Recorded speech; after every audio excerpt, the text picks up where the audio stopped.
Hello, I am the Reverend Canon Shana McCauley, and I am so excited to begin ministry with you, even if it is from afar for now. Although I'm not sure that this is all that close, but we'll get there. For the last 11 years, I have served with the amazing people of St. Edward's in Silverton, a small and mighty congregation east of Salem. We defied the odds, making faithful jumps like closing and reopening our church and changing the law so we could build tiny homes for homeless women. It was a breathless journey of doing big things while staying small in number. And still, when Nathan invited me to be the canon for Cathedral Life, I went first to surprised and then to delight. And ever since then, I've been going back and forth between surprise and delight. I see a little of that surprise and disbelief when Nathanael meets Jesus. It is the early part of Jesus' ministry when he is going around preaching and people are starting to follow. He calls Philip and Philip finds Nathanael. Philip tells Nathanael, "We have found him about whom Moses in the law and also the prophets wrote, Jesus, son of Joseph from Nazareth." But Nathanael is suspicious. He's heard of Nazareth. He knows what that means. "Can anything good come out of Nazareth?" he asks. Philip says, "Come and see." And when he does, when Nathanael meets Jesus, Jesus proclaims, "Here is truly an Israelite in whom there is no deceit." Nathanael is puzzled. "Where did you get to know me?" he asks. "Who, me? Right?" Imagine Jesus rings you up on a Thursday afternoon. What would you say? "This is who? Jesus who? Wrong number," right? Except you and I were Christians, so maybe there'd be some hesitation. "Jesus, you say?" The last 2 weeks have felt crazy, even in the midst of a crazy time that we've been living in. About a month ago, my middle son asked if there was a pandemic when I was a kid. I think he was hoping that I'd have some lived experience, some wisdom, some reassurance that when we went through it, it all worked out fine. It was strange to be sorry that I hadn't lived through a pandemic before, but the best I could do was assure him that in fact we will be okay, and we will. It will be different in ways that I can't imagine, but we will find a new normal. It's uncomfortable and hard, but sometimes we need that kind of distraction for amazing things to be born, right? And then on Epiphany, a busy day when I had stuff to get done, some so-called Christian nationalists, people waving my flag and claiming they were acting on my God's behalf, attacked the Capitol. It was big and crazy and scary. All day I was paralyzed, glued to the TV, worried about the people who make the federal government work and about what this means for our democracy.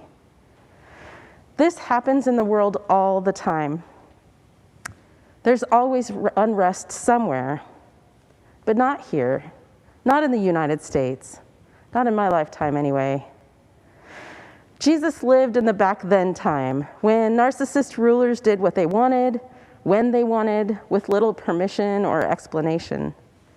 Shortly after Jesus was born, Herod killed all the firstborn sons for fear of the prophecy about a future king. And tax collectors were known to shake people down for an extra coin or two. And the religious elite castigated people for behaviors and illnesses that they couldn't control. It was normal. It was their normal. This was what the world looked like. We can get used to a lot of things, and even when there are people oppressed and treated unjustly, there is little incentive for people who are doing okay to change things. It is the normal that we live with. It is a lot easier to hashtag than it is to protest, and protesting is easier still than to keep on pushing until justice prevails. This weekend we celebrate and remember Martin Luther King Jr. He gave everything he had risked and gave his life so that the world would become more just. Normal in Dr. King's time was the legalized oppression of Black people, where Black people and white people were separate and in no way equal. Normal in his time was a world that limited people by the color of their skin. He fought for a world that we haven't quite gotten to yet, didn't he? The thing about privilege is that by its very nature, it's hard to see for those of us who have it. When we have privilege, normal is good enough. But the oppressed feel the unfairness and brokenness of a system. When we are oppressed, normal is not good enough. Jesus, Son of God, could have been a man with great privilege. Jesus chose to see and feel the pain of others. He gave the oppressed the dignity of looking them in the face. He touched the untouchable. He protected the most vulnerable and demanded and demands that we do the same. He helped the sick. He spoke truth to authority and relocated power where it properly belonged, in God. Jesus died to make it right, and 2,000 years later, it's amazing how much the world has changed and how much the problems are still the same. Jesus called together a team and helped them to see what he saw and sent them out to do the work that he did. He called Andrew and Peter and Philip and Mary and Nathaniel. And each of them in their own way were probably surprised and maybe delighted, but willing. Together they fought for peace, for the peace that passes all understanding, for peace that is brought by sacrifice, struggle, blood, and sweat. Not the peace of harps and cherubs and clouds, but the peace of dignity and love and power, being being seated in the place it belongs, not in the banks or in the capital, but in the heart of God.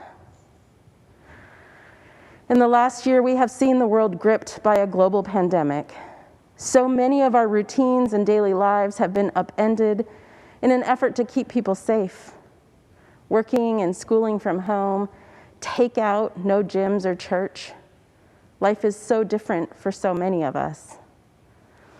This pandemic has been disproportionately borne by our Black and brown siblings, physically and economically. And still, we have seen them in the streets day after day, night after night, willing to fight and die because they are done being oppressed and killed by our government. When I feel myself longing for normal, and I do, I remember that I have enough privilege for life to be pretty comfortable most of the time. I have to choose to see the inequity where many of my brothers and sisters in Christ live it every day. But Jesus chose to see the oppressed, to see them and know them, and to call them by name. As followers of Christ, we must do the same. Jesus died for a world that we haven't quite gotten to yet. As the vaccines start going out and it seems like we are about to have a handle on corona, let's take these next days and weeks to rethink normal. If normal is kids being back in school, and boy, am I longing for that, how do we do that in a way that offers quality education for all kids, regardless of ethnicity, class, ability, gender, or location? If normal is most of us going back to work, let's honor the essential personnel who keep the civilization going by making sure that they are paid appropriately and protected from the virus. As we are teetering on the cusp of getting back to normal, how can we change our systems so that we don't return to how things were, but create a better world like the kind Dr. King dreamt for us? Jesus is calling. He is gathering regular people, nobodies, to do the work of the kingdom. Maybe you're surprised and hopefully delighted, because it will take almost all of us to make this broken, unjust world into the kingdom God calls us into.